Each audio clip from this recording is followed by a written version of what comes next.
Anyway, Nasara. Nasara supposedly mean the helpers. The helpers of Jesus.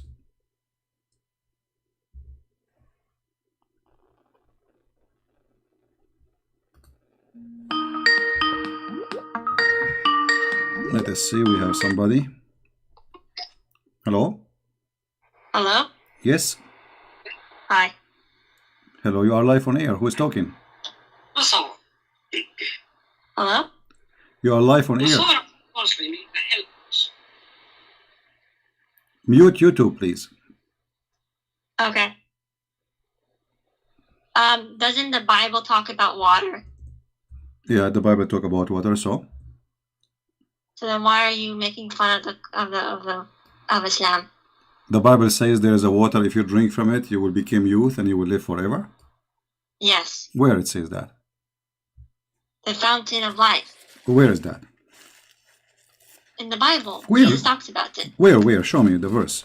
YouTube, please. Okay. Jesus talks about it.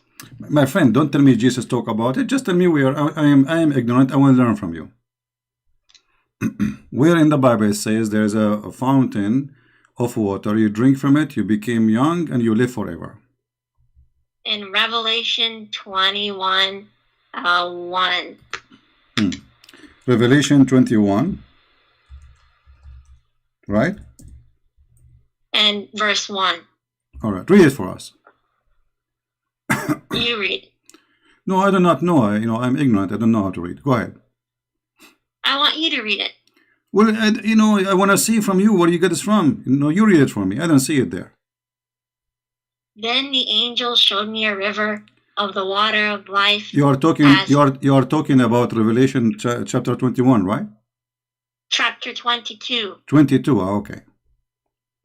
All right. Read for us. Go ahead. Then the angel showed me a river of the water of life, as crystal, as clear, flowing from the throne of God and of the Lamb. Okay.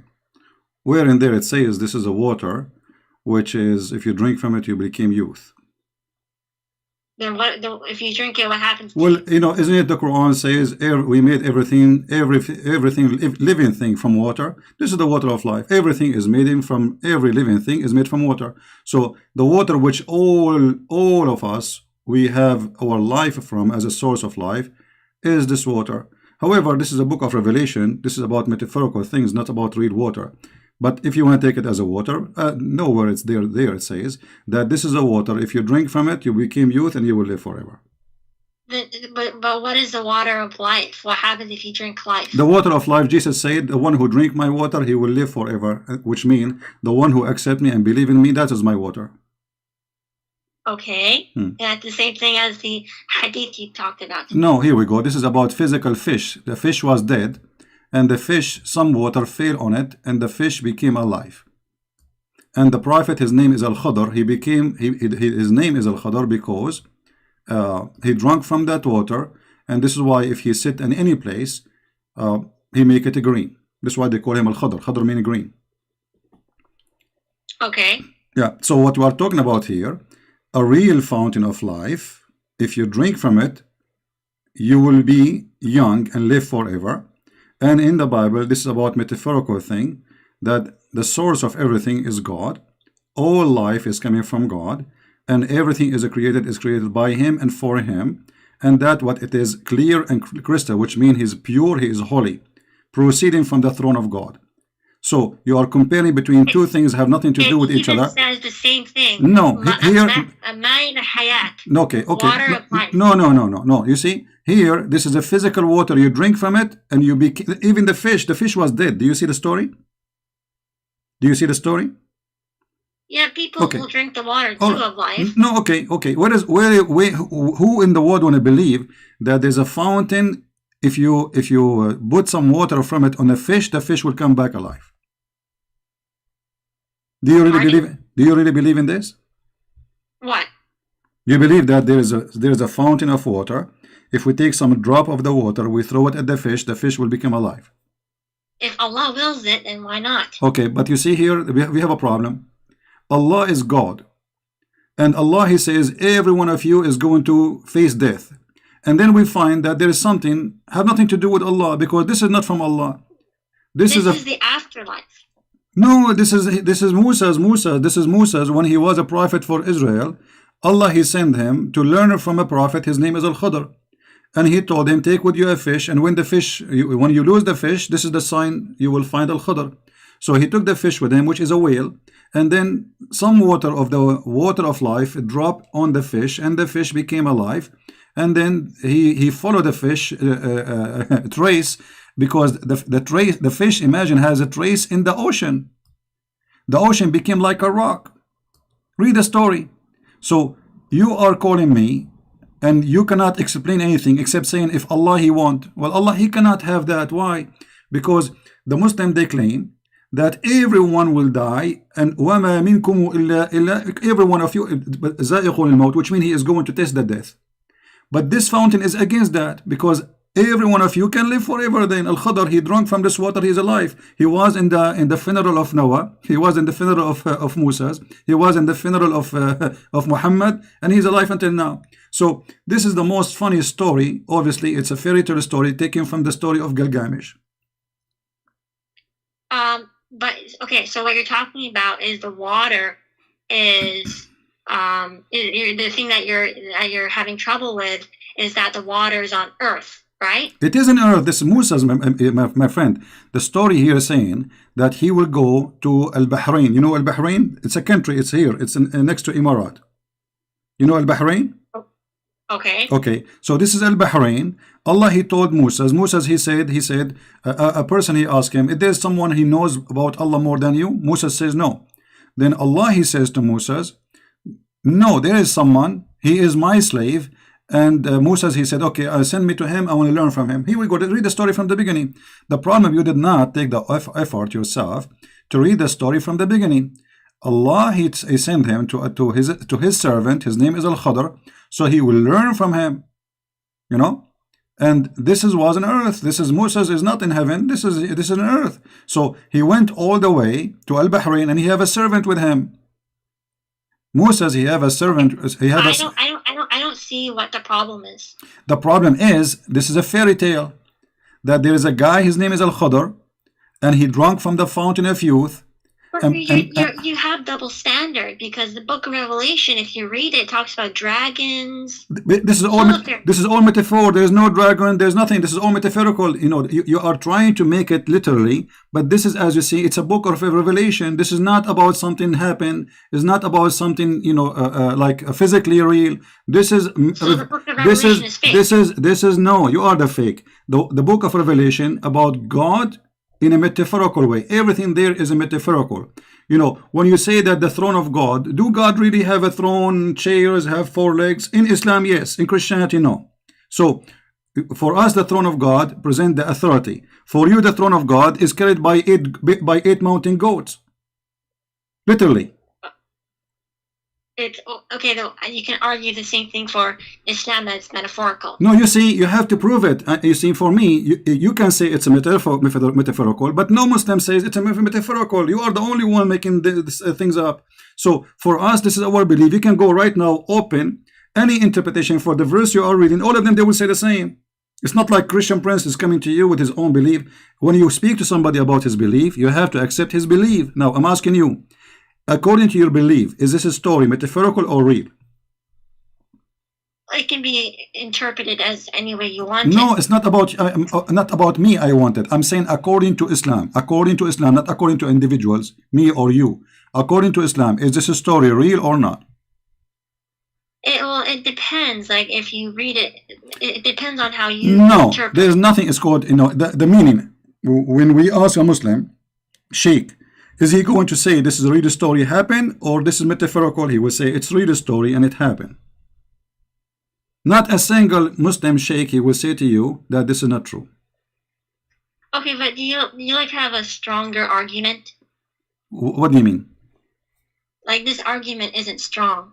Okay, what do you want? Okay, choose a topic and we will go there for you. Just because I like talking to you. Actually, you sound like a nice lady, and you know, we can have a good conversation. Choose for me a topic which is a strong argument for you to prove to me Islam is True. You see, I'm not going to pick up my cherries against Islam.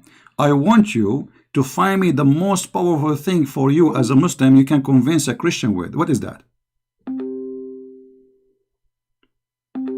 Are you there? Look like we lost her. Hello? No, we did not lose her. What happened? Call me back, please, because I cannot see your name. Hello? Hello? Yes. Did you hear? Did you hear me what I said? No, sorry. Okay, I was saying I'm not going to pick up my cherries against Islam because, you know, I can say something negative, I can choose something negative. I don't want to do that. I want you, by your help, to show me something very positive, very good about Islam to convert all those Christians who are listening to Islam. Choose your best and leave the rest for me. We believe in one God. You believe in one God? Yes. So this is the best argument you have? Of course. Okay. Well, there is a church. There's a church in San Francisco. It's called the Church of Satan. They worship one God. His name is Satan. Secondly. Okay, but that's not God. Okay. How we know that Allah is God then? What is the proof that Allah is God? The Quran is a linguistic miracle. Well, the Quran is full of mistakes, my friend. The Quran. How this Quran can be linguistic miracle if you don't even speak Arabic? Do you speak Arabic? I don't, but I heard Islamic Muslim scholars talking about how. Okay, look what the Arab they said about the Quran. The Arab were laughing at the Quran in the time of Muhammad. Is that true, or I'm making things up? They may have. Okay, so how it is a miracle, but yet the Arab are making fun of it? Because people try to deny God and try to make fun of him. But you just said that the Quran is a miracle. How they can deny a miracle like this? Look what they said in chapter 8, verse number 31. And when our okay, hold on. Miracles, they called him no problem. satanic. No problem. Hold on. When our verses, the Quran, are recited to them, they say, "We have heard this Quran. You know, we have heard it. If we wish, we can say the like it. It is nothing but it is nothing. Hold on. It is nothing but the fairy tales of the ancient. Why they are saying this is the fairy tale of the ancient? But they didn't produce anything like it. Okay, I will go with you guys. They did not produce anything like it. Well, Muhammad himself, he copied from the Arab Quran. And you know what? I'm not going to use source from the infidels. I will use Islamic source to prove my point. Is that okay for you? Okay. All right. Okay. So if Muhammad he took from the Arab Quran, that means Muhammad is a fake prophet. Here we go. Okay. This is your prophet. This is Sahih Bukhari, very Sahih. It says that Umar said, the Caliphate, I agreed with Allah in 3 things, or said, my Lord agreed with me in 3 things. I said, O Allah, the messenger, what that you took the station of Abraham as a place of a prayer. And also I said, O Allah, messenger, God and bad presence visit you. Would you that you order the mothers of the believers to cover themselves with veil? So the divine verses hijab came, and then read carefully. And then he continues saying, the divine verses about hijab revealed. I came to know the prophet and had blamed some of his wives. So I entered upon them and I said, would you either stop troubling the prophet or else Allah will give his apostle better wife than you? And when I came to one of his wives, she said to me, O Umar, does Allah messenger have not what you could advise his wife that you advise him? And then you will see the verses came as I said. The verses came to Umar as he said to Muhammad. So Muhammad, he say a verse. The verse is taken from Umar word by word. Why Allah is taking Umar words, making it Quran? I thought nobody can make Quran like the Quran of Allah. So basically in the Quran, doesn't it say that Allah, he uses us as vessels, like uses our hands? Okay, hold on. But you are the one who said to me, produce like it if you can. So if Allah, okay. So look at the contradiction here. Allah, he hear Umar. Umar, he make Quran. Allah, he take Umar words and he make it Quran, but yet nobody can make Quran like Allah. So who is the one who made the Quran?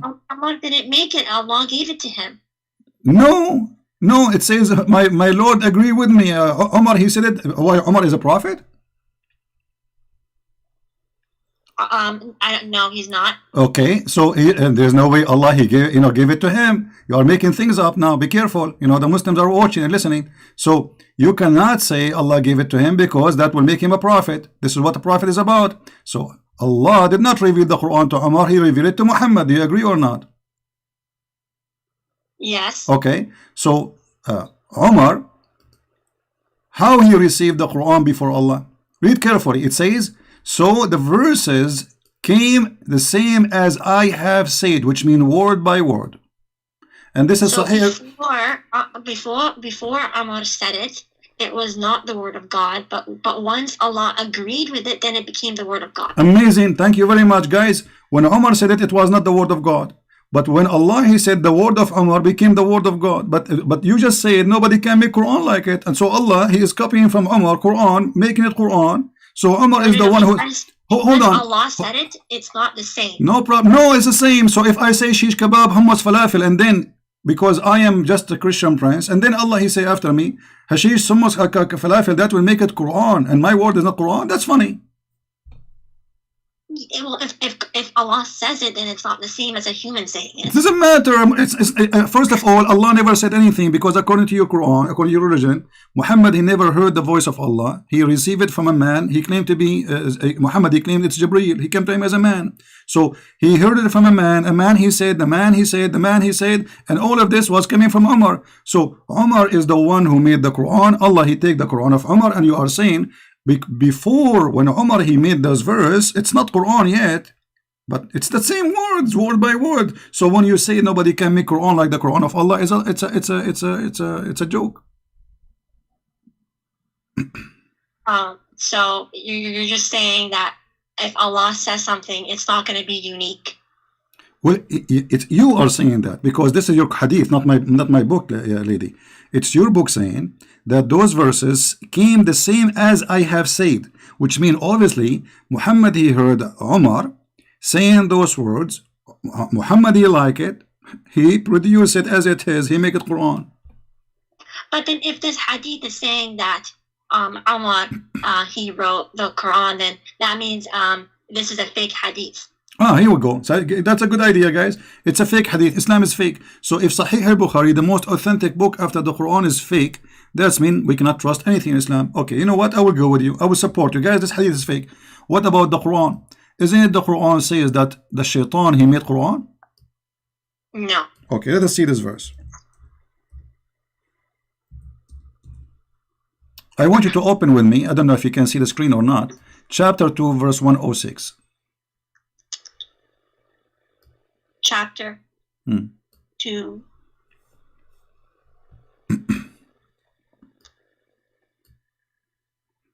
Verse 106.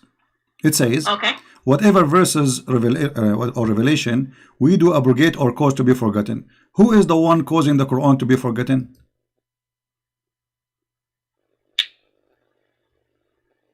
We never nullify a verse nor cause it to be forgotten unless we bring one better than it, okay, or similar to okay. it. Who is the one who caused the verse to be forgotten? Allah. Thank you very much. And why Allah he do that? So basically, if a verse was sent down for a particular period of time, then like after that particular period of time, then it won't be necessary anymore.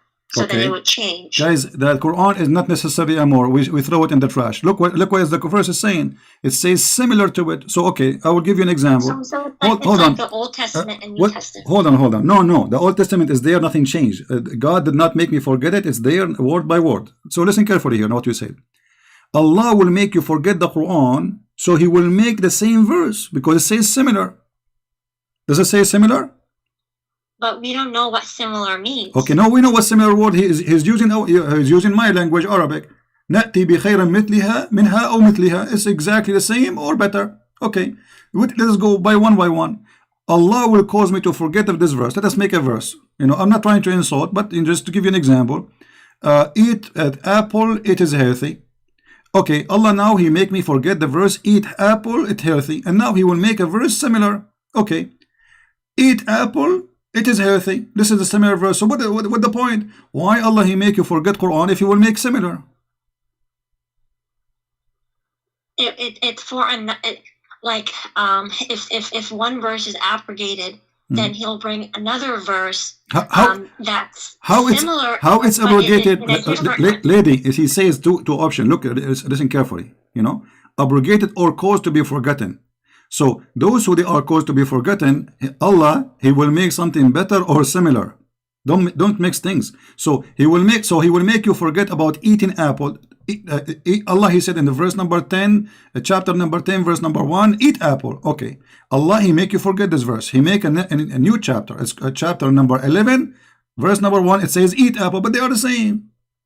Now Allah is saying He will make similar verse, which doesn't make sense. This is a crazy talk. But if we go to different verse, and later I will be back here to this verse, but I'm trying to connect the dot to you so you can understand me. Okay. The Quran says that Allah He will delete the satanic verses from the Quran. For which one? Is that correct? For which? Allah He will delete the satanic verses from the Quran. Is that correct? What are you talking about? Satanic verses? Exactly. Well, what are you talking about? Okay, guys, did she say, this lady, satanic verses? Did you say that or me? No, you said that. No, you are the one who said satanic verses, not me. You just said satanic. No, you are the one who said, are you talking about satanic verses? No, you said satanic, and I said, are you talking about? No, like, I said, is it true? My question was, is it true that Allah will delete the verses made by satanic? You said, are you talking about satanic verses? Yeah, so okay. Those are the lies. Okay, so you confirm. Okay, let's see if it's a lie. So this is a lie, guys. It's a lie. Read the verse with me. Chapter 22, verse number 52. Go ahead. I'm listening.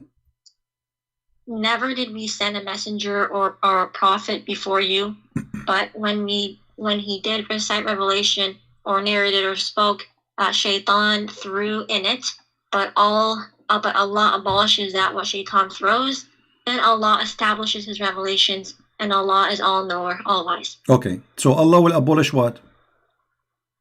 What Shaitan threw. He throw where? Where he throw? It does not say. Okay, it says, here we go. He recite revelation. It's revelation. When he did recite the revelation or narrated or spoke, Shaitan, he throws some falsehood in it. Where in it? In it what? In the speech. In the speech, which is revelation. Okay. Okay, so now it's confirmed in the Quran that Shaitan, he made satanic verses, and Allah saying, but Allah abolishes that. Thank you very much. No problem, guys, but Allah abolished it. Okay, question. How Muhammad did not notice that this is satanic verses, yet Allah is the one who will abolish it? Look what happened. You're a prophet, he was talking. Shaitan, he put words in his mouth. Muhammad, he did not notice that this is not from Allah, which means it was a perfect Quran for him. And then after he speak, he went home. Few days after, Jibreel, he come to his house. He knocked at the door. Habibi Muhammad, what you did, Habibi? He said, what? He said, the verses you say, those are not from Allah. Okay, hold on. The Quran says nobody can make Quran like the Quran of Allah. Who is going to be the judge? Muhammad. Because how we will know if this is from Allah or not? Muhammad is the prophet. Who is better than Muhammad to recognize which Quran, which is not? Muhammad himself. It does not say that Muhammad knew that it was Shaitan. It does not say that Muhammad did not know that Shaitan threw it. Thank you. No, it says he did not know. I can show you the interpretation. You want to show you the interpretation? Yes. All right, no problem.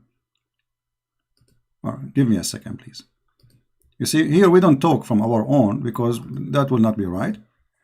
As we said, when we debate Muslims, we debate them about their belief, not what we claim. All right. So we will go to the interpretation of the Quran and we will open it.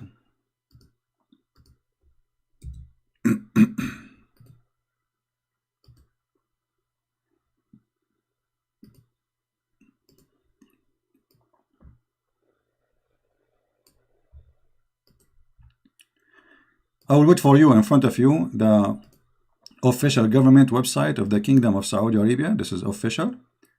This is not like a website made by somebody who's a Christian or, you know. This is very official. Okay. And we will see what happened. Just give me a second.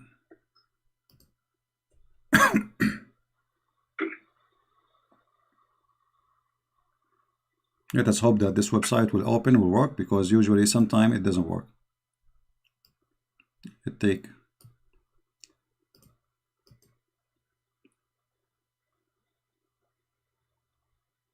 This is not like should.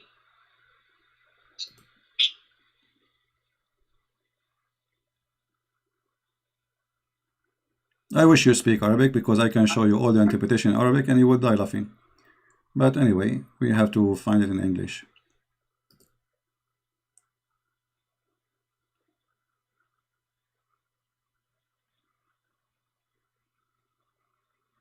Well, look like the website here is not opening, so I'm going to open it in Arabic temporarily until the website open. All right. Okay. I will do it in an easy way, you know. I will search in front of you in Google. Search. But I don't think that that's the only interpretation for this. No, I will show you any interpretation you like. Anyone, all of them. Actually, here we go. This website have all interpretation in one page. All right. But I don't think any scholar would say this is the definitive interpretation for this verse. Well, we will see. I mean, well, no. What do you mean any scholar says? So are you saying you Muslims, every one of you make up his own mind about what he like? What, you know, he make up a religion? Do you have a religion or you have opinion? Well, yeah, there are different opinions, right? No. So you don't have a religion. It's called Islam. You have opinion about religion called Islam. Well, we follow what the like the scholars they study. Okay. And they. Let us read together. Here we go. Finally, the website open, so we can read. Would you please read for me the screen? I put it for you on the screen. Oh, it's in Arabic. No, now it's in English. I just moved. It's going to take maybe a second for you to see it.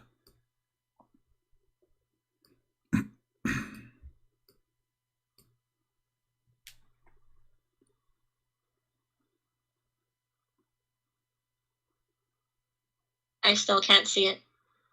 Okay. Oh, there you go. This is Tafsir al-Jalalain. It says. Okay. Yeah. Jibril. Let me make it short. You can read. You can take your time. I will post the link for the page in the chat, so you can open it from your side.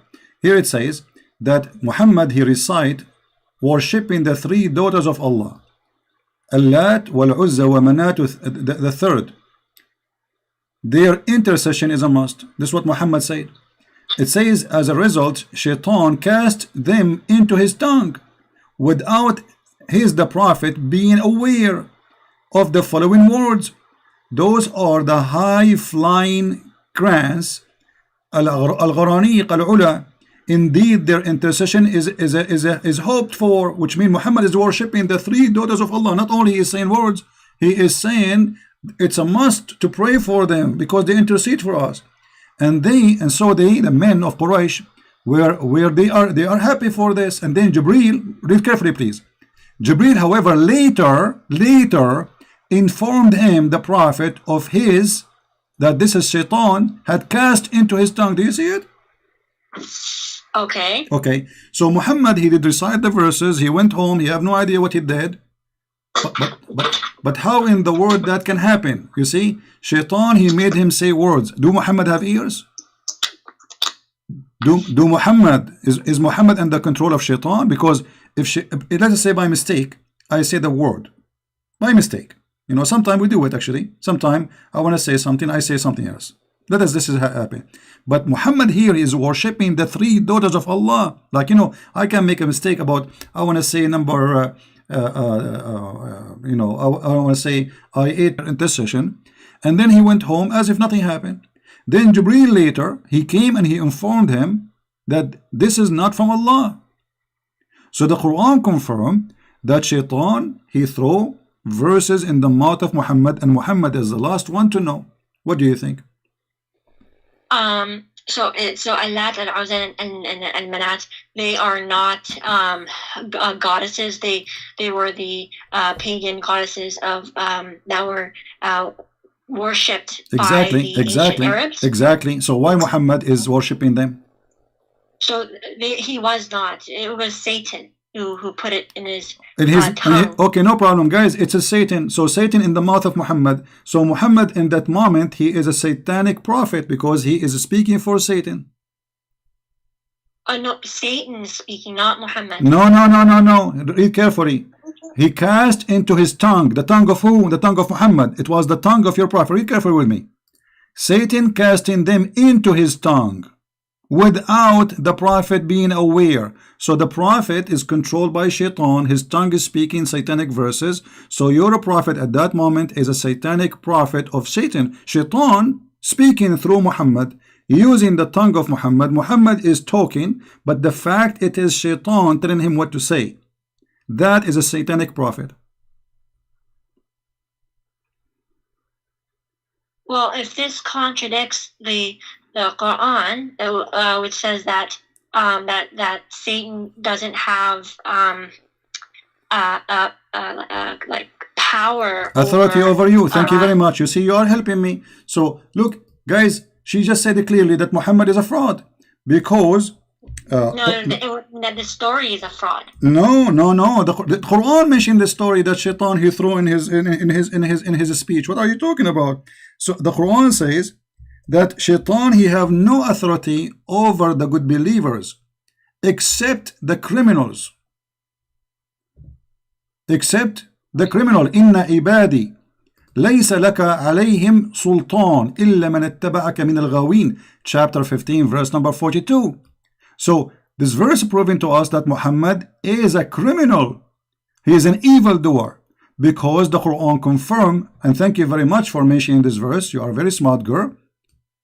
That this verse confirming that Muhammad must be an evil satanic person, because the verse in chapter 15 verse 42, certainly you shall have no authority. Who is talking? Allah supposedly to Shaitan. Over my slaves, any slave, any Muslim, except those who follow you. Al-Ghaween. Who is the Ghaween? Criminals, mushrikeen, polytheists, the evildoers, etc. All kind of garbage. So Muhammad, in order for him to be controlled from Shaitan, he have to be of the Ghaween. And by your help, we prove it to be true. Then that would mean that the verse does not say that Satan talked. It does not say that Muhammad talked on behalf of Satan. It said that Satan put the verses in his mouth. Okay, but Shaitan, in order for him to do that, he have to have authority. The verse here says you have no authority. This is talking about Shaitan or Shaitan. This is Shaitan. No, this is Shaitan. Read the conversation. If you go back a few verses, you will see that this is about Shaitan. Here we go. Allah, he said to Iblis. This is about Iblis specifically by name. It's Iblis. Iblis is the first Shaitan. You don't know who was Iblis? Iblis is the first Shaitan. According to your religion, Iblis is the first Satan. And when he came to the earth, Allah, he gave him a penis, and excuse my language, he gave him private part of a male in the right leg, and a private private part of a female in the left leg. So when he shake this with this, he enter this into that, and then he lay 10 eggs. And I can show you the interpretation. So first Shaitan is this Shaitan. This is the father of all Shaitan in the world, so according to Islam. So this is Shaitan. Allah saying to him, you have no authority. This is the highest authority of all. The rest are his babies, are like his soldiers. This is the king of all Satans. The rest are his babies. You have no authority. And if the king have no authority, that means the one who follow, they have no authority too. I mean, they are lower. So this is the king of all evil, Satan himself, Iblis. He have no authority over my slaves. How this has happened to Muhammad?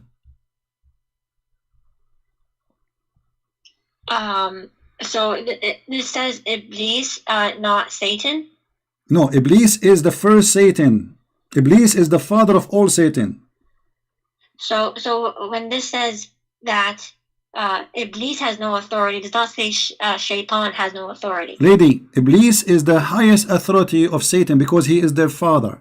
He is the king, their king. So if the king cannot do it, the one who is lower than him, he can do it. Everyone is under the king. You know, if I am saying to a king, you have no authority to do that, you cannot do that. That's it. Which means you and your soldiers, you cannot do that. That's it. So Shaitan, he cannot do that. Okay, then if Muhammad, as you say, was this, then why did he give to the poor, and why did he give? Before we go there, lady, I like your response. Before we go there, I want to mention something. You see here, when we say that Muhammad, he made this verse, or the Quran saying this verse, any satanic verses he throw, I will take it off. How I know that this verse itself is not made by Satan? The Muslims, they start complaining. They said to him, you said to us, you worship Allah alone. Why you did say the three daughters of Allah? So Muhammad, in order to cover himself, he made this verse says, never we send all messengers before me heaven to them. But this is not true. Never happened to Moses, never happened to Isa, never happened to any prophet that Shaitan, he put satanic verses in their mouth. And this verse, there is no way it can be from God, because God here confirming, which is according to the Quran, his God, that satanic verses was given and he will take it off. But this is obviously Shaitan. Shaitan saying, don't worry, this verse we will take it off. Here we go, we will take it off. And any verse Shaitan he gave to Muhammad, we will take it off. But how you can trust Muhammad after now that this verse itself is not coming from Shaitan? If Muhammad he got Shaitan verses first time, he can get it second time. Where was Allah when Muhammad received satanic verses? He was asleep. He allowed it to happen. Thank you very much, guys. Did you hear it? He allowed it to happen. But isn't it the other verse in the Quran says you have no authority over my servants? So how he allowed it to happen? Okay, so I don't know the answer to this, but I'll ask someone. And, all right. But before we go, you want to talk about the good deeds, I know. But let us, because we want to connect the dots for you to make it more clear. Was Muhammad controlled ever by black magic? It was a sickness. Sickness or black magic? Black magic is sickness. Black magic is sickness. It's called bewitch. How that is sickness? Is that a sickness? You take drugs for it? You take aspirin, so or sick for some time, and then after he was healed by Allah. Okay, but is it really sickness or black magic, which is the Shaitan? Black magic is from humans. They perform the black magic. No. You see, the black magic. The first one who taught black magic, Allah. He opened a Harry Potter school in the Babylon Tower. Is that correct? It was with the two angels. Yes, the two angels, and then the two angels they taught the shayateen too. Read the verse, chapter 2, verse 102. Allah he sent two angels, Harut and Marut, and they opened Harry Potter school in the Babylon Tower next to Saddam Hussein house, and then they teach magic, and then this is in the Babylon, and then Shaitan he used those magic to harm people. You see, they followed that. It did not say that the Shaitan. Read it. Okay, let's read. Shaitan was teaching men. No problem. It says they followed what the Shaitan, the devils, gave them falsely of the magic. Do you see that shit on the screen? This is your Quran. This is your Islamic translation. The men did it, not Shaitan. Listen. Does it say there? They followed what the Shaitan, the devil, gave out falsely of the magic. Does it say that? Yes. Okay, yes, thank you. The men did it, not the Shaitan.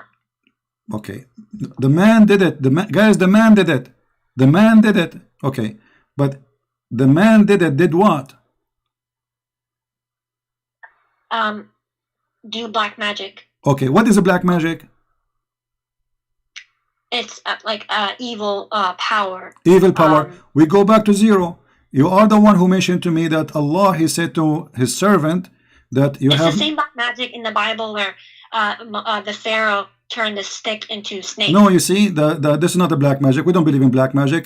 And the Bible is speaking about that the magic of Moshe, overcome the magic of the Pharaoh, which mean for them they thought that this is a magic. For us, this is a miracle of God. This is not a magic. We don't believe magic is a lie. So here, you Muslims believe in a magic. And the one who taught the first school is Allah. Why Allah is teaching magic? Do you know? It's to test mankind. Thank you very much. Allah is testing Muhammad? Why not? Okay. By doing what exactly? How he tested him? What the black magic did to Muhammad? Let us see how this test work. It shows if he still stays with the faith. Okay. But look what the magic did to him. Did not affect his faith, affect his private part. Read carefully with me. The prophet continued for such and such period of time, imagining that he had sexual intercourse with his wife, but in fact he did not. Is that the faith in Islam? Is the private part of a man? Is Muhammad religion in his private part? Where does it say that? This is Sahih al-Bukhari, and this is the hadith number I'm showing you on the screen. The prophet continued for such and such a period of time, imagining that he had slept between two brackets, has sexual relation with his wives, and in fact he did not. Why Allah doing that to the Muhammad private part? What does have to do with the trial of a religion? The guy still he is a prophet, and now he imagined himself doing things, so he lost his mind. And this is Sahih al-Bukhari, hadith number 6063. And this is not only for sex, for everything. So look what you are saying to me. Allah he allowed this to happen. Allah he sent two angels to open a school to teach black magic, and black magic will be affected the prophet, and the prophet will start imagining that he had done a thing, but in fact he did not. Which means the prophet he lost his mind. And now we need to ask ourselves, if the prophet he imagined things, how we can trust that he saw angel, he heard the angel talked to him? The guy he lost his mind. He's a crazy. So the reason why we can trust is that the Quran gives an evidence that no mankind can produce something like it. We just showed you that Umar and Shaitan they produce. What do you want more? We just showed you that. How you repeat the same thing? I just showed you that Muhammad copied from Umar many verses in the Quran, and here we go. Shaitan he is making Quran, and Muhammad the last one to notice. And the verse about Allah will delete the satanic verses, maybe this one too is from Shaitan to make us relax and will not go over it. And here now we find that Muhammad is a crazy man. He lost his mind. Listen, if I say to you, lady, I do not know your name. I want to speak to you really with respect, but I want you to listen to me carefully. If I say to you, let's say you are a doctor, and I am a person coming to you. I say, okay, my name is a Christian. I imagine myself seeing somebody talking to me. What you will say to me? Be honest. I imagine, and it's true. I imagine. It's not true, which means it's not. I don't see anyone really. I'm imagining. What do you think? What do you say to me? What is your opinion as a doctor, as somebody educated, smart, and I need your help? I imagine myself speaking to people, or even making a relationship with my wife, but in fact it did not happen. What you will say to me? What happened to me? So it depends. So if it could either be like a natural explanation, like schizophrenia, okay, or things like that, or it could be supernatural, like a divine test, or from Allah or jinn or something like that. Okay, hold on, guys. It can be that Muhammad he have two different personality and he is mentally ill, or it can be that it is a trial from Allah. Okay, hold on. Hold on. But if you go to the Quran in Surah An-Nasr, it says, when there comes Allah's victory and conquest, and you see the people entering Allah's religion in multitudes, and we see that today, people entering Islam, the Deen al-Haq, and that's actually a prophecy that came true. So this is how we know. First of all, this is not a prophecy. This is about the time of Muhammad. They enter into Islam when he became victorious, and he want to kill anyone who will not convert. So you just got your prophet busted. This is not a prophecy. This is in his time. You can open the interpretation, and you see the people enter Allah religion in crowd. When victory came, this is in the time of Muhammad. He attacked them, he killed the Musaylama, and now he became victorious and nobody enemy against him, and now everybody is coming to Islam by tens of thousands. Before they were rejecting, they don't want to believe, and then when Muhammad died, everybody left almost, and then they start the war of apostate to force them to go back to Islam, and you know the story, I'm sure. Now, so this is not a prophecy, this is a stupid prophecy, because this has happened in his time. How this can be prophecy? But let me show you a prophecy, as long as you are mentioning a prophecy. Do you know where hail is coming from? Hail? Yeah. From the sky. From where? From the sky. Yeah, but where exactly? It says hail is generated in a thunderstorm. Thank and you. Is really just so frozen. So if I say to you that my dad, he taught me, or my teacher taught me, that there is mountains and God, he break hail from it and he throw it at us, what you will say? If it's literal, then it would be false. Okay, well, this is literal. Here we go. This is your prophet. He's talking about how the rain come and how the hail come, and he is saying that, and look, the Muslims, they try to cover the shame. They say sky hail like mountains. There's no like, there's no similar to mountains. It is from mountains. And if it, let us open the interpretation just to show you how Muslims, they try to translate, a specific translator, how to try to fool poor people who don't understand Arabic. This is the tafsir.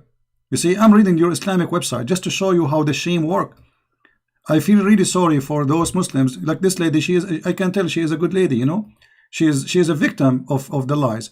Chapter 24, verse number 43. In front of your eyes, I will do the read interpretation. 24:43. Remember, here we go. This is the official government website of the Kingdom of Jordan, and the reason I'm using it because it's in English. They have English translation. That's all. Otherwise, all websites are the same for me. Let us hope it's going to open, because this website sometimes it takes time to open.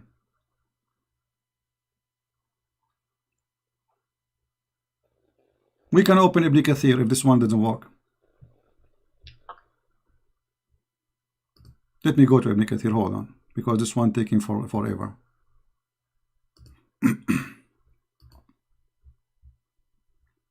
And again, I respect that this lady, she said, if this is true, this is literal, this is false.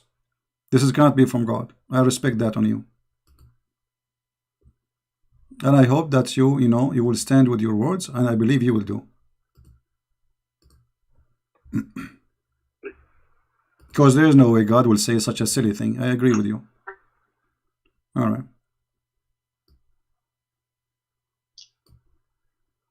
Let us go and see.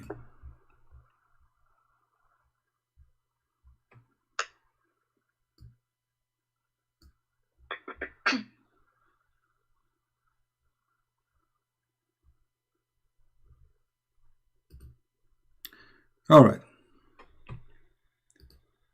Look like this website start working again, so we will use it. Thank God.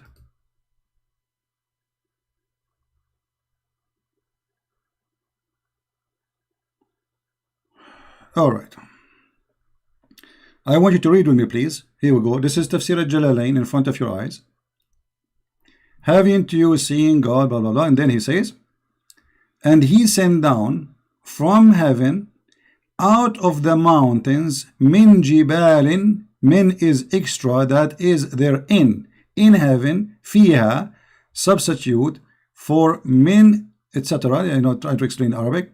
From the heaven, with repetition of genitive preparation, hail, and he sent down, and he submit to those who he don't like. Okay, so Allah, he sent hail from mountains in heaven. Let us see different interpretation. Maybe this one is not clear for you.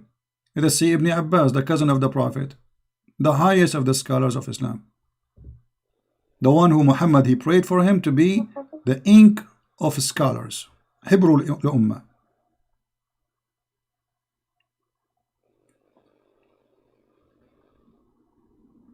Allah, he sent hail from mountains in heaven. He break hail and he sent it on us. This website is taking forever to open, as usual.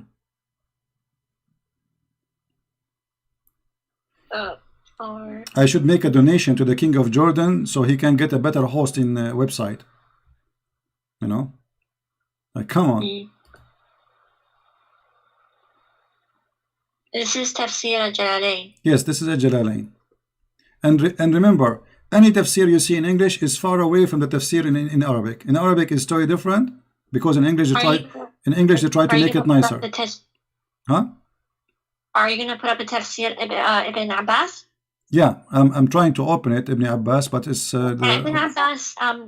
Scholars have debated whether it's reliable or not. Okay, what scholar is your choice? You can do Ibn Kathir. Okay.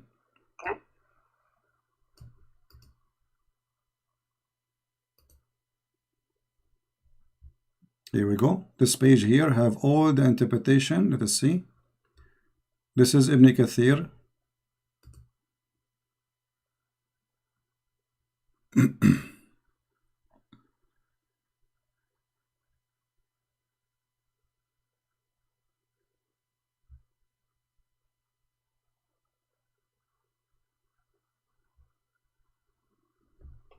So do you agree with Ibn Kathir?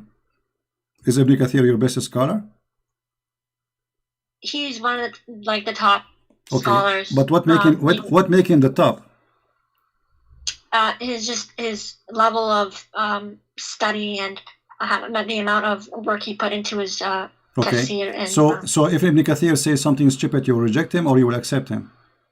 He's still a man. We don't accept everything he says. Okay, but so who is the one who is qualified to explain the Quran for you? Because I'm trying to be fair with you. Can we accept Ibn Kathir for anything, or only it's a mood stuff? Like it's depend what you like. If it matches with what the Quran says, and well, the Quran says the Quran says in Arabic clearly, "Min jibalin fiha min baradin fayusib." There's no like mountains. There's nowhere it says the simmer of mountain. So go to chapter 3, verse 3. It says, chapter 3, verse 7. It says, "It is He who revealed to you the book." Some of verses, it is some of its verses are definitive. They are the foundation of the book, and others are unspecific. As for those in whose hearts is deviation, they follow the unspecific part, seeking dissent and seeking to derive an interpretation. But none knows its interpretation except Allah. Okay, so look what you just said. You just got your prophet busted, because this is mean. Muhammad saying that I say things nobody can explain save Allah. So why he say it to us? If this is a message to be given to us so we can understand about God, and then there's nobody will understand the message of God, so what the point of this message of God? Yet you are saying that this Quran have a lot of verses with its mutashabihat, and the purpose of them to make us sick. I thought the Quran is a healing book for the believers and for people to believe. So how this book is going to heal me, but it's full of things which can be making me sick. So this cannot be from God. This is obviously from Shaitan again, because God will not send me a book to fool me and to make me sick. Read carefully what you just said. Some of the verses, nobody knows their meaning save Allah. What the purpose of them? What the purpose? That those, it's to seek fitna. Seek fitna. But look here in the between translation, this says the polytheism. That's false, because the one who believe in the Quran is the one who will have the fitna, not those who don't believe in the Quran. The one who don't believe in the Quran, he will laugh at it. Those who believe in the Quran, they will not understand the meaning of the verses, so that will make them having sickness. What kind of God he says such a thing? Same time. So would you say that you understand every verse from the Bible? My friend, I understand God, he speaks to us. The Bible is a private message, which means every word Jesus he speak to you as a person, which means you have your own life, you have your own experience, you have your own ability, and God he speak to you, he go down to your level. The Bible is not a book you're saying jingle bells all the way, and then nobody understand what he's saying. The Bible is a message to you, private message, so you can go and read any verse Jesus said, you will see how amazing it is. So then why are there like Catholics, Protestants, and Orthodox Well, if God speaks to them the same way? well, that's a wonderful question. Still, that will not change anything, because being different will not make us not a Christians, because being different will make us, Jesus said, whoever believe in me will go to heaven. But the Quran, your prophet said that my nation will be 73 sect and only one of them will go to heaven, which means 71 sect is the Jews, 72 sect is the Christians, 73 sect is the Muslims, and only one will go to heaven, and this is Sahih Hadith as you see in the screen. So the most divided belief, according to your prophet, not to me, is Islam. So if your argument why there is a Catholic and Protestant, still Christianity doesn't make any difference. Whoever believe in me and I will live. In Islam, no. There is 73 sect, only one will go to heaven. Which one? Is the minority. Because Muhammad, he says, بدأ الإسلام غريبا وسوف يعود غريبا. Islam start as a small strange religion and it will end as a small strange religion. Few only will believe. And as you see, only one small tiny sect will go in heaven, the rest will go to hell. Now, which one? Each one of them says, I am the one who will go to heaven. And the funny, you just quote for me a verse from the Quran saying that Allah, he put sickness in the heart of the Muslims, so he will divide them and make them sect, and then only one will go to heaven. What kind of God? That's the Quran says that happens to the Christians. What is that? What is that? Say again. The Quran says the Christians will be divided. The Quran? Okay, hold on. Let me show you what the Quran is saying. The Quran is saying that Allah will spread hatred and enmity between the Christians so he can divide them, correct? Is that true? Between them. Yes. Who is the one who will spread hatred between them? Allah. Thank you. So what shaitan do for living? If Allah spread hatred between us, what shaitan is doing for living? What is the job? What is the job? Allah does it by sending Satan as a trial. Okay, so shaitan, he worked for Allah and Allah is the boss. Thank you very much, guys. We have the big boss. Even the Bible says that. Hold on, no. You see, first of all, you are making things up. It says the verse. I can show you. Hold on, the verse saying, and from those who call themselves Christians, we took their covenant, but they have abundant good part of it, a message, etc. So we planted among them enmity and hatred. Where it says that Allah, he sent shaitan. It says we. Yeah, how he does it is by sending shaitan. Okay, do Allah want us to convert to Islam, or he want us to stay Christians and be wrong? He wants everyone to convert to Islam. Okay, so how this will work if you are spreading hatred between us and enmity until judgment day? How that will help me to become a Muslim? It's because the Christians, their hearts are stone. Okay, but this is not the Quran saying. The Quran saying the most close to the Muslims is those who they are the Christians. This is contradiction.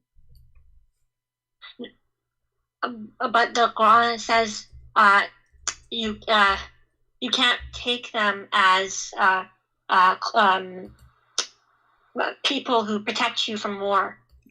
Exactly, you cannot take them a friend because Allah is shaitan. He don't want you to be a friend to me. So Christ, he said to me, pray for the Muslims, love the Muslims, be good to the Muslims. Allah says, don't be friend to the Christians, don't be nice to them, kill them wherever you find them. Even your prophet, he said, well, let me ask you, if you see a Christian in the street, are you going to push him in the mud? No. Why not? That's that's not what Islam teaches. But is that like because you are a good person, or because it's not Islam teaching? What Islam teach you? It's to respect all religions and beliefs. Okay, I'm going to commit suicide if you can show me where it says that. Here we go. This is your prophet saying, if you see a Christian or a Jew in the street, you have to force him to walk in the sewage. You have to harass him and you have to force him to work in the sewage. Don't greet the Jews and the Christians. Don't. Maybe during war. No, this is in the street. People walk in the street. This is what war? People walking in the street. This is war. People walking. Where is the background of this hadith? It doesn't matter. People walking in the street. I am walking in the street and I am a Christian. Why you want to force? He's not saying force the soldiers. He is not saying force the bad person. No, he's saying don't greet the Jews, and anyone is a Jew, anyone is a Christian. Don't greet them, and then if you when you see them, force them to walk in the sewage. What kind of a prophet this prophet is? And you are the one who said this is against Islam. That's during war. My friend, you are always in war with the Christians. You just read for me the Quran saying Allah will spread hate and enmity until judgment day. So you are saying to me, you know, no, you see, you are now trying to cover up for your prophet. In the beginning you said this is disgusting, and now it's okay. So you are saying during war, if I go right now to Indonesia and I'm an American citizen, we can force the Muslims to walk in the sewage. This is what you are saying. Allah won't give you that power. So it's okay for you now to force a Christian to walk in the sewage. Allah gave you the power. Suddenly it became an okay. When I asked you, you said this is not good. Not good. If it's during war, then where it says during war, where it says during war, it says if you see them in the street. What war? Yeah, so they're your enemies, right? They are walking in the street. What enemy? Living with you in the town. Where does it say that? Well, they are walking in the street. They are greeting you actually. He's saying don't greet them. Don't greet them. Somebody in war, he will greet you, say to you shalom. Don't you see? Don't you read? Do you know how to read? Don't greet them. Don't say peace to them. What is war? Okay, I'll ask someone about this hadith. What he will say to you? He will say to you, yeah, sister, you know, those Christians, we should humiliate them. Isn't it the Quran in chapter 9, verse 29 says that you have a duty to humiliate the Christians? During war. Okay, after you enter my city, let us say the Muslim came to my city, they surrounded the city, they said surrender to our army. After you enter the city, still you are going to force me to walk in the sewage or no? If we're still in war, then maybe. You just took my city, still in war. There's civilian inside. There's no soldiers. If you're trying to attack me or lady, no Christian attack your prophet. He is the one who came to their cities, occupied them. Look how false you Muslims are. So you are saying to me, you come to my town, you attack my town, you take my town, and then you force me in the sewage, and you say this is okay.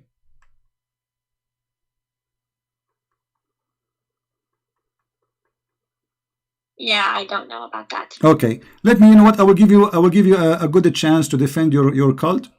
You said to me the Quran prove. Until now you gave me nothing proving the Quran to be from God. We showed you that Umar making Quran, Shaitan making Quran, and Muhammad, you have no idea what they are saying. And even you gave me a clear proof that the Quran full of verses nobody knows what they mean, because Muhammad obviously is a thief.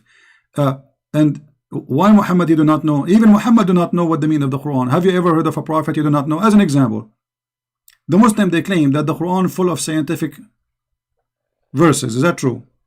The Quran talks about the Big Bang.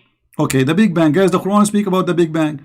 Okay, guys, the Quran speak about the Big Bang. So Muhammad must be a liar, because Muhammad, he said the following. You see how you Muslims, you help me to expose your prophet? How many Muslims will leave Islam today? Let us see how many. This is your prophet explaining the Big Bang, which you are claiming that Islam is speaking about it. Muslims fabricate stories. They lie to themselves, with my respect to you. Look what your prophet said. Who said that? Your prophet, not me. How Allah created the earth and the heaven? Read with me, please. Do you see the screen? I see it, but it's not up yet. All right. This is your prophet, and this is Sahih Hadith. This is Sahih Muslim. Allah exalted the glorious, created the clay on Saturday. The Big Bang says Allah, he created the clay on Saturday.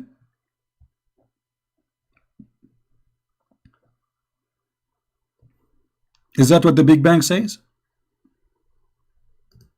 So the Big Bang is basically like a expansion of matter. No, and no. The essentially Big what- Bang. No, the Big Bang is nothing. There's no matter was exist, and there's explosion happen, and everything exists in the same time. It's not No, explosion. hold on. That's actually According a to fake okay, listen. interpretation. So according to the Big Bang, is the first thing became exist is the clay in Saturday? Yes or no? It may have. So Big Bang guys, the Big Bang theory believe in Saturday. So the first day was Saturday, and the first thing was created. The Big Bang is a clay. Okay, second day, Allah created the mountains. Third day on Sunday, and then Allah He created the trees on Monday, and then He created the entire labor in Tuesday, and He created the light in Wednesday. This is what the Big Bang saying. The Big Bang isn't complete yet, so scientists are still studying about it. So they will discover there's a Saturday and Sunday and the light in Wednesday and etc. later, right? Yes. Oh, okay, exactly. That's very smart of you. But let me ask you, how many days took Allah to create the earth and the heaven? 6 days. 6 days. I'm not entirely sure. Yeah, the Quran says 6 days exactly. So how many days here in the Hadith? How your prophet he say what he just said? Because if we count the words here, how many days, we will find that there are 7. Read with me carefully. Yeah, if a hadith contradicts the Quran, then it's not reliable. Well, isn't it the Quran is a hadith too? The hadith in the Quran, the word hadith is not talking about the hadith of Muhammad sallallahu alaihi wasallam. No, it is. It's basically. No, it is about Muhammad. It's the one who said that is Muhammad. Yes, but the word hadith came before the Sunnah, like when it was compiled. Wait, So the lady, talking about. you have no idea what you are talking about. The Quran itself is a hadith. Isn't it the Quran says the best of the books is a hadith? The best Yes, of the but hadith. what does hadith mean? It means speech. Speech, thank you very much. So both of them coming from Muhammad. So if Muhammad speaks something, doesn't matter what is Quran or normal speech, it have to be truthful. When the Quran talks about hadith, it's talking about Allah's speech, not Muhammad's speech. Thank you, but isn't it Allah He speak on through Muhammad? So are you saying Muhammad is making things up now?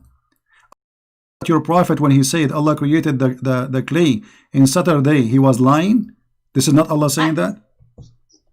Yeah, so if the Quran, if the hadith contradicts the Quran, then the hadith is not reliable. So is the Quran reliable? Yes. Okay, let me ask you. According to the Quran, where the sperm of the man is coming from?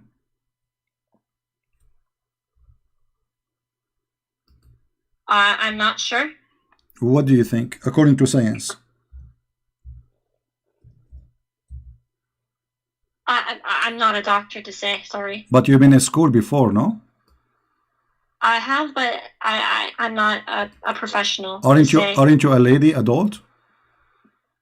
I am. Okay, so now maybe I don't know if you are married or not. So you never heard where the sperm of the man coming from? Well, I have an idea, but I'm not sure. Okay, what is the idea? What is the idea you have? Doctor. We are talking about science now. There is no shame. So where is the sperm is coming from? Well, firstly, sorry, what?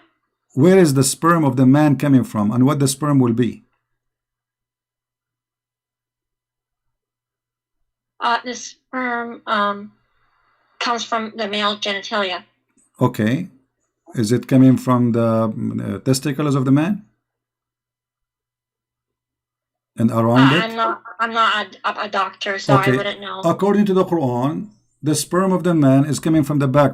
As I'm aware of, no. Okay. So how the Quran says women have a sperm coming from their chest location? That may be talking about breast milk. Breast not? What breast what? Breast milk. So now the milk became a sperm?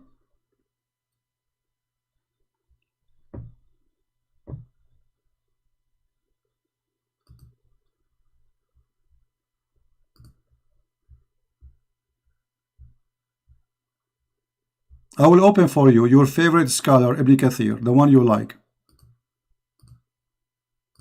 Let us see what Ibn Kathir said about how Allah He made the baby come to exist. Here we go. This is Ibn Kathir, not me. He is created you from water gushing forth, meaning the sexual fluid come from out bursting forth from the man and the women. From what? From the man and the women.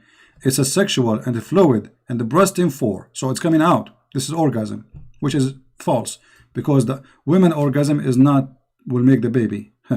Thus the child produced from both of them by permission of Allah. Continue.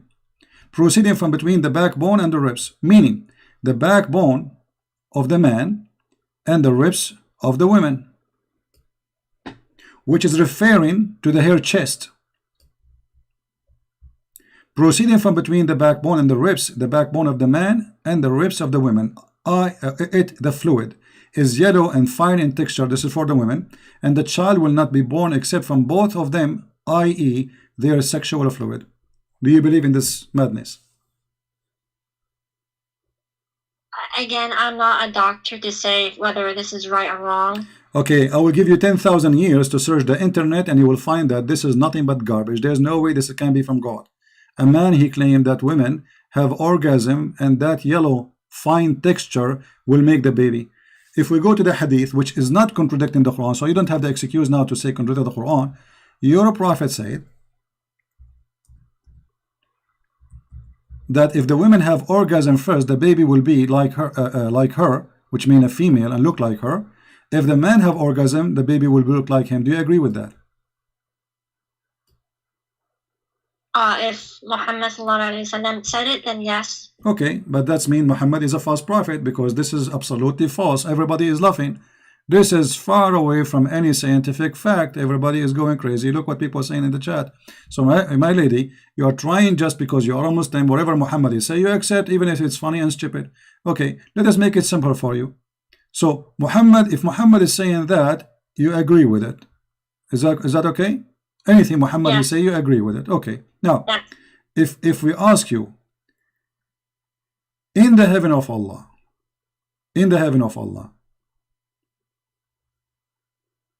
what Allah will give you as a woman? I am anything we desire, we will obtain in Jannah. Okay, is that including if a woman she like to have sexual relationship with a woman? So the Jannah of Allah is pure. So if people desire these things, then Allah subhanahu wa ta'ala will not allow them to enter Jannah. How you just told me anything you desire. You just told me anything you desire, and now you are saying to me if you desire something Allah don't agree with, He will not give it to you. So it was a fraud promise. No, if you desire something good, then Allah will give it to you. Only if it's good. Okay, like what? Look what your prophet is saying. This is Jami' al-Turmudi. Your prophet saying, indeed, in paradise there is a market in which there is no buying nor selling except for images of men and women. This is the first Playboy magazine in the space. So whenever a man desire an image, he enter it. You're a prophet promising men, not you. A Playboy magazine have images of men and women. Is this hadith sahih or? All the hadith which is embarrassing are not sahih, I guarantee you. I just showed you a hadith is sahih, you said you rejected a second ago. You forgot? Not everything from Sahih Bukhari is hadith. Here we go, guys. You know, is this hadith is sahih? I just showed you a hadith is sahih, you didn't accept it. Yes, because it contradicted the Quran. So how it is sahih but it's contradict the Quran? Because sahih means authentic. No, not everything in Sahih Bukhari is sahih. Lady, it is authentic. Authentic mean what? It's mean it is checked and it passed and it is the prophet who said that. So how it can be authentic? The prophet said it and yet you don't accept it. So we don't know if the Prophet ﷺ said it. So how you know that this hadith is not said by the prophet? How you know the Quran said by the prophet anyway? Oh, because it's in chain. We have it's in chain. Muslim. Well, the hadith I just showed you, the one before it, it was in chain. It says sahih and you reject it.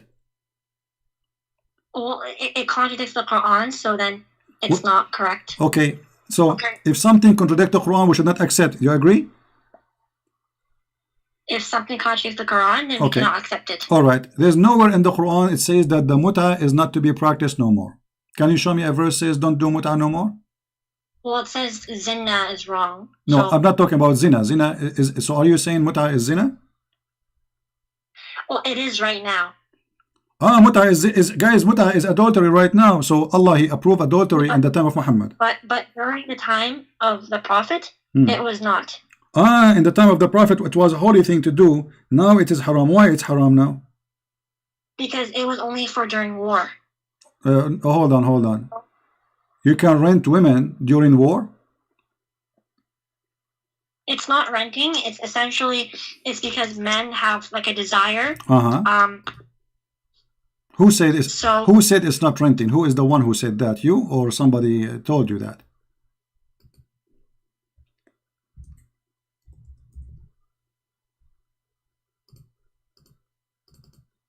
I'm not.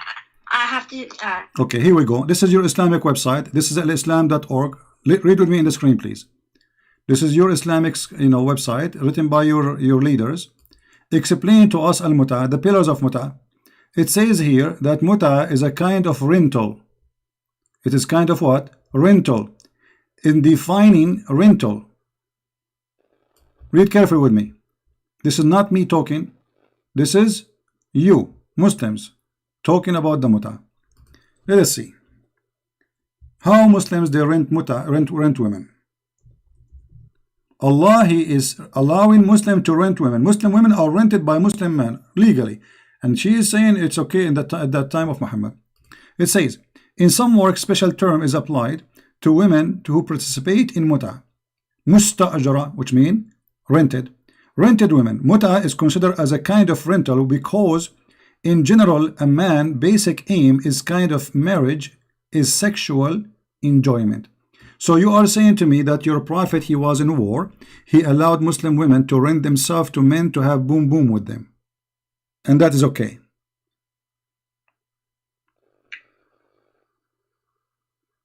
If it's during war, then I don't see a problem with it. So the woman who take off her panty because somebody gave her $5 during war, is she a good woman?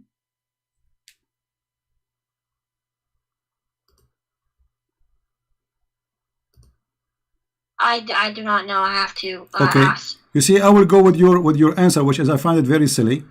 Muslims now in war everywhere. There is war in Iraq, there's war in Libya, there's war everywhere. Can Muslim men rent Muslim women? No, it was only during the time of the Prophet. But you just say this is because of war. So war exists, nothing changed. So why in the time of the Prophet was okay and now it's not okay? If this is the reason, the war, well, they are in war. There's war in Iraq, there's war in Syria, there's war in Yemen, there's war in Egypt, there's war everywhere. So I can rent women or I cannot. I'm not really sure, so I can probably ask someone and then I can tell you what they told me. Okay, let me ask you. The Shia, they still practice muta. Why? And the Muslim Sunni, they are not practicing muta. Why? The Shia don't accept the hadith that. Okay, but you are the one, hold on, but you are the one who said to me, if the hadith contradict the Quran, we will not accept. The muta is a verse in the Quran. The hadith says that the Prophet, he forbid the muta. So how you see, look what you did to yourself.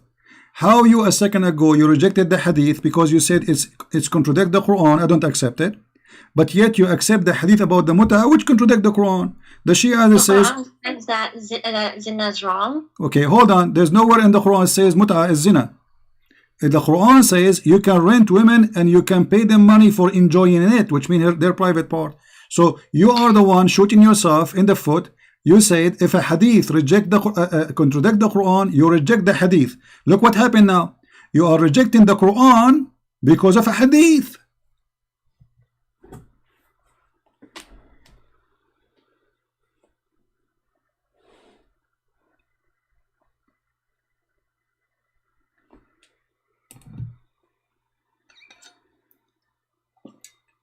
So when the Quran says something and the hadith says something different, then you have to reject the hadith but the Quran does say that zina is wrong, and so that hadith is supporting zina. No.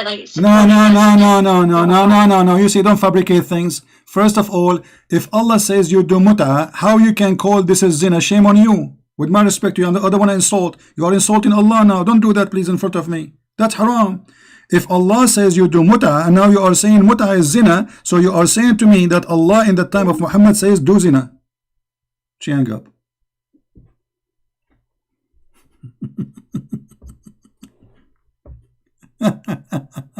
Call me back. Do you see how they play games? We don't debate Muslims. We have to. They play games. It's like a cat and a mice. You have to go in the corner, try to hold them from their tail. No honesty. When they want, they reject. When they want, they accept. When they want, she do not know. She is a lady. And she do not know where the sperm of the man is coming. She do not know if the women have a sperm or not. Suddenly she do not know. She's a baby. She's 6 months old. She never heard of this before.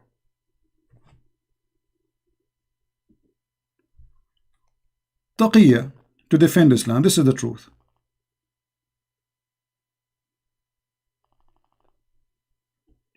But I respect this lady. She is way more brave than those potatoes who call themselves they're growing beard. Look, you see, I spoke to her kindly. I go down to her level with her education. And still I respect her because she is more brave than all those men who claim to be men. Is that right? She is a woman. She is better than those sheikhs who have long beard. They don't dare to call me. Look, I spoke to her nicely. I didn't say anything. And I go down to her level. I'm going with her wherever she go. As if I'm talking to a child.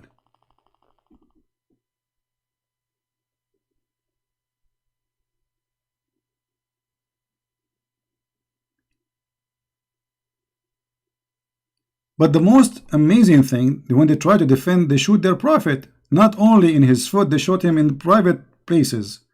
She just agreed that muta is a zina. So Allah in the Quran approve and encourage zina. Did you hear it? Fantastic. She hung up because now she said, oh, what I did. This is zina. So the hypocrite now, they accept the hadith which is contradict the Quran. But when they want, they say, we don't accept the hadith, it's contradicting the Quran.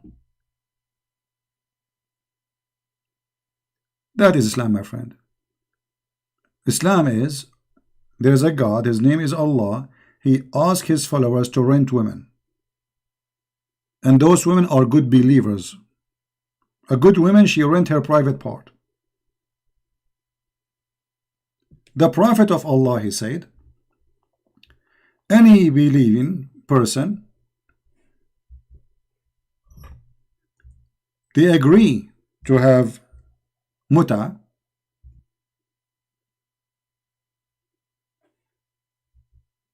let them do muta 3 days, 3 nights. If they like to increase, they increase. Read carefully. This is al-Bukhari. This is al-Bukhari. Any man, if a man and a woman agree to do muta, even the name muta, you know what muta mean? It's a shame. Muta is a sexual joy. Do muta. If a man and a woman agree to do boom boom for 3 days, you are in war, and now you have time to have boom boom for 3 days. What kind of war this war is? There is no war. And let us say there is a war. You are not the first one who go in war, and they have wives. So now you are saying to me, if I am going away from my home and my wife with me, okay, I can rent a woman in the hotel. I go to Las Vegas, I rent a woman because I am in war.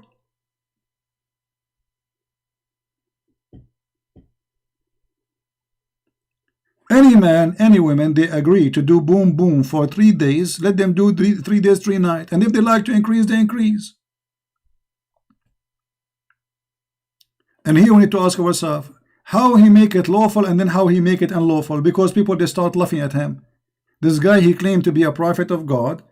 claiming to that he brought decency, but look what he's doing. They are jumping in the top of each other as if they are cats. Women, they became sex toys.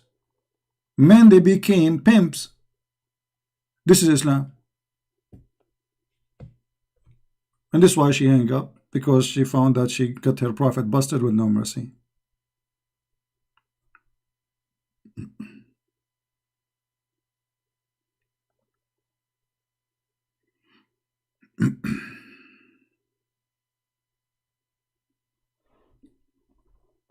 But I'm so happy that she said it clearly that muta is zina. We cannot do muta now because it is zina. Allah forbids zina. We have the prophet of zina. Take a note, please. This lady, I think she's from Indonesia, I don't know. She confirmed that the prophet of Allah is a prophet of zina. She confirmed that the prophet of Allah received satanic verses. She confirmed that Umar, he made Quran before Allah. And when Umar, he said, this is not Quran. But when Allah, he said, the word of Umar, this is Quran. It's a priceless code. Oh boy. You know, always when you speak to a Muslim, you have to go with their, you have to give them a hope. It's like doing fishing. Don't hit in the head right away. It's like the snowball.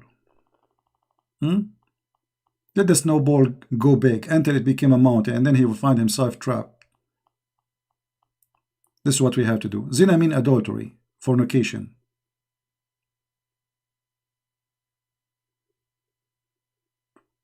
Zina means fornication. So this is the prophet of fornication, the god of fornication. He allowed Muslim women to rent.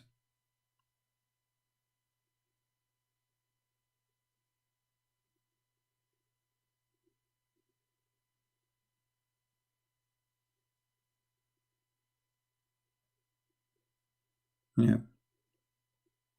Who can make Quran like this Quran? This is the most stupid Quran. What Quran? This is the most stupid, funny book. We are the Arab Christian. We are laughing at this book from the first day. And after all the occupation and paying jizya and humiliation, still we reject it because it's stupid. Otherwise, why we will reject it if it's amazing and it's garbage? What is this?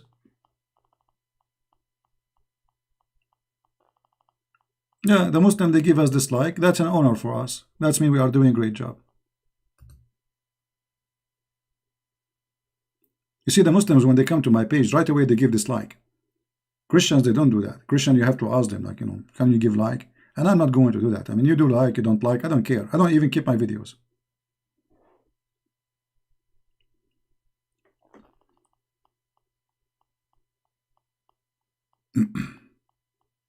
Feel free to call me back, lady, and you are welcome. You know, I respect that you are brave more than the rest of the Muslims. At least you are better, more brave than those who have a beard and they are 6 foot tall and they call themselves Mimi. And they wear a pink t-shirt and they go to the, and they claim that you are finished, boy. You are finished. Yeah.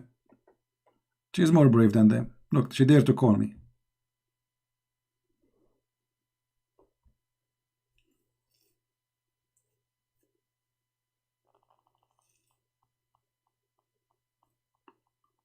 From the first page in the Quran to the last page of the Quran is a stupid book. The Prophet, Allah, He allowed the black magic to be in the Prophet. Look at this madness. Okay, hold on. To do what? As a trial. Trial for what? His private part? I thought Allah, He sent a dish of shish kebab. He ate it. He got the power of 40 men. How now Allah want to make His private part flat?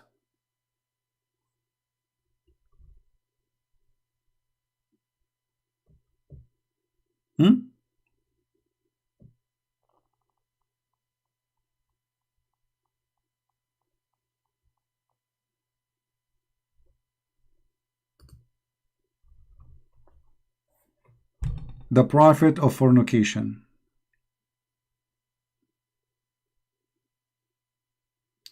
I promise to explain to you, Nasara.